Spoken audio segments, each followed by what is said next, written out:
Hello, everybody. It's CJ Miller. I'm in Shreveport, Louisiana. Across the Red River is beautiful Bossier City, Louisiana. Come check us out. So, anyway, um, no, um, uh, no, you're not looking at my Christmas dinner, but this is hilarious. Okay, so this is a review of, the movies. This is Spinal Tap, and this is Spinal Tap 2. And I'll just go ahead and get this out of the way. It's a tragedy about Rob Reiner and his wife and their family, and I'm very sorry about what they're going through this year. That being said, that's not why I watched the movies. I just, I was bored and I think I'd seen pretty much everything that was available, so I decided to watch, for the first time ever, I never have watched it. This is Spinal Tap, which is credited for being a mockumentary, the first mockumentary of its type. Now, really, it's not. There have been other projects and movies that were mockumentaries, but I think this was the first one they called a mockumentary, or whatever. It didn't invent the genre, but it did elevate it. It did bring it forth. Boggy Creek, The Legend of Boggy Creek, is probably the first one that I was aware of from '72, but I know that there have been other ones, so that's fine. But we see TV shows that take the mockumentary form, such as The Office, or whatever. It's kind of like uh, well. So anyway, um,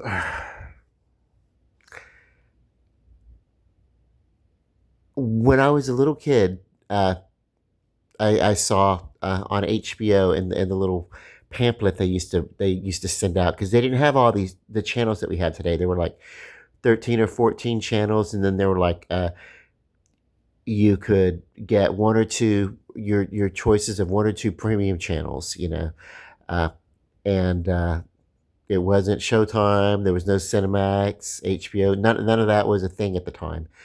You could get home box office, is what they called HBO, home box office, and maybe you could get uh, the Playboy channel or something like that, or something, But there, Nickelodeon wasn't a thing. We didn't even have MTV.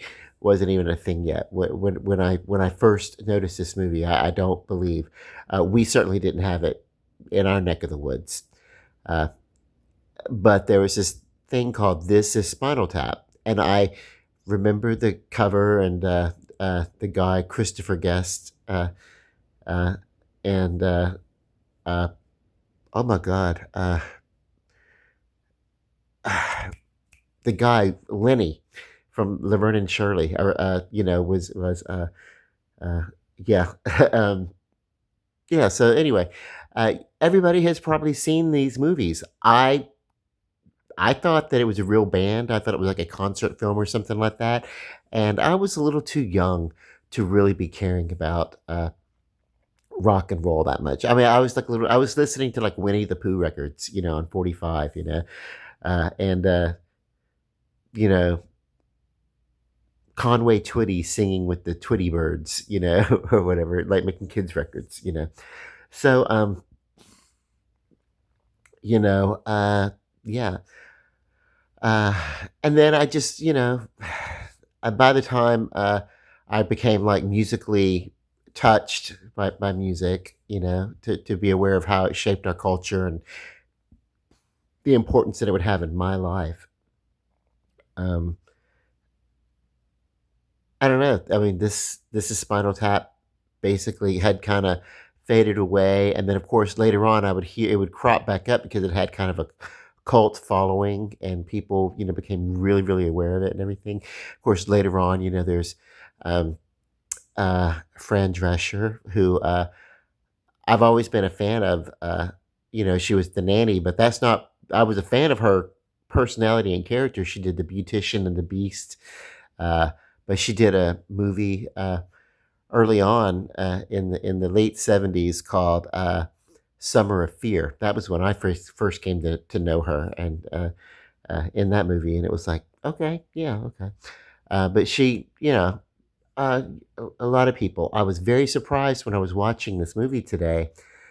To I wasn't even paying attention. I was kind of like turned away for a moment, and I heard the voice, and I recognized it instantly.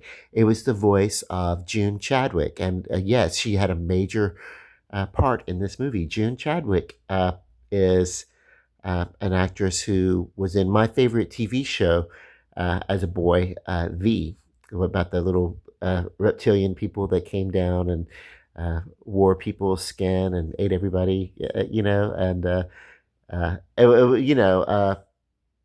mini series and then a regular TV series, and then it got cheesy and didn't get picked up, and then big deal there, big major part of my childhood. It's one of the big reasons why that I'm a writer, that I write constantly, is because of that program. I wrote fan fiction for that show V even before I knew what fan fiction was, So anyway, yeah, gotta check out that movie. But it's so genius that the it was so understated.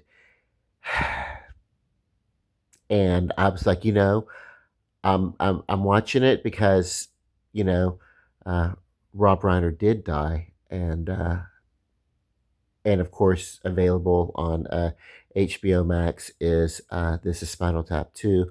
I'm so glad that I watched This Is Spinal Tap, and then I went followed up and started watching the sequel, This Is Spinal Tap 2, immediately after, because even in the title, the two being the Stonehenge, that was a big part of, you know it was a big point of dissension in the first movie between this band that's disintegrating. It's a fan of the band is doing a documentary following them around on tour in the first movie, and they're basically disintegrating, and it looks like it might be like we've seen the making of rumors, for Fleetwood Mac or something like that. Any of that kind of stuff. It really does look like that and have that feel, but it's slightly ridiculous and comical, but it's not far removed from what could happen, you know. And you see this wonderful decline, but uh, or then the movie ends, But then I started watching the sequel, and it picks right up, and most of the and there's so much time has happened uh, between the first movie and then the sequel, and of course they're set to do a uh, reunion obligation that they have to do this obligation to get together. And so they're going to make it a reunion, and it's set in New Orleans. And so the guy I'm watching it, he just brings in and sets this thing down. He's like, "I made you a traditional Cajun dinner," and it was like, "Oh my God, let me stop! I have to stop the video right now and just laugh." So about one third of the way into the movie, and I'm already giving this movie uh, in pairing as a double feature with the first one, and it really makes sense because there's so much callback to the first movie, but in a very subtle way. Like if you didn't just if you weren't like if you weren't familiar with the first movie, a lot of the jokes in the second movie might go over your head. Now the second one's a little bit cornier. You see this alligator here stuffed with crawfish. Oh my God, this is hilarious. Okay, so um, let me pause the video and bring that back up. Look, I'm not lying. In retrospect, the first movie that I saw today for the first time, This Is Spinal Tap, is ingenious, and the second movie is brilliant. And probably is something that would have gone. I mean, it would have been there, but it would have been like, what can I say? I think this kind of started with Mel Brooks doing a History of the World Part 2. Finally, we get a History of the World Part 2, and it's a little mini series or something like that. And it was all right, but it wasn't great like the first one.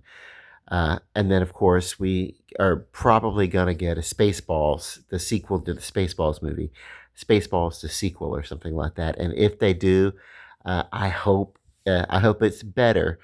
Uh, but and this is kind of in that vein, except I will say, as a sequel, this is a very great sequel. This movie, probably, if it wasn't a mockumentary sequel, uh, with corniness and everything, because it really does look like what happens when you have uh, a rock band come back together and they're going to go on tour and they're going to do like a little reunion or something like that, or put together a show, and it shows all the behind the scenes conversations and everything. It really does look like that. Okay. We get a glimpse of Fran Drescher in here, and she's like, oh, she's traumatized from working with the band and everything. We get a glimpse of June Chadwick, what happens to her character, and I will just say that she has finally found uh, the right man for herself, and then you know, uh, yeah, and she knew because she says her character Janine says that you know. One day she just heard this voice, and it said, every breath you take and every step you take, I'll be watching you, and she just knew that she was on the right path. And of course, uh, the documentary uh,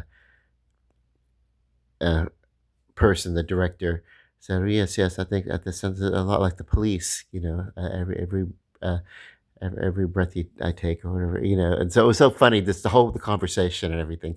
So it was like, wow, she chose her path based on hearing lyrics of a song. But anyway, um, it's great. It's great. This is this movie really deserves the highest accolades, and I'm not saying that because Rob Reiner uh, just recently uh, was killed, and that whole tragedy. I'm not saying that.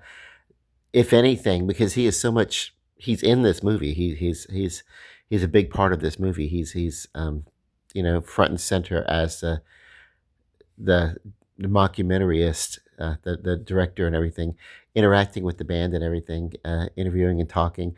Um, he's such a part of it that yeah, it's so sad that his career ends, but oh my God, what a way to bookend. This is if yeah, it's no consolation. Never mind. That's a dumb thing to say because it's a tragedy, but this movie is brilliant. This movie is brilliant. I recommend watching it. But if you have not seen this as Spinal Tap, or if you've not watched it in a long time, watch that first and then pick this up immediately as a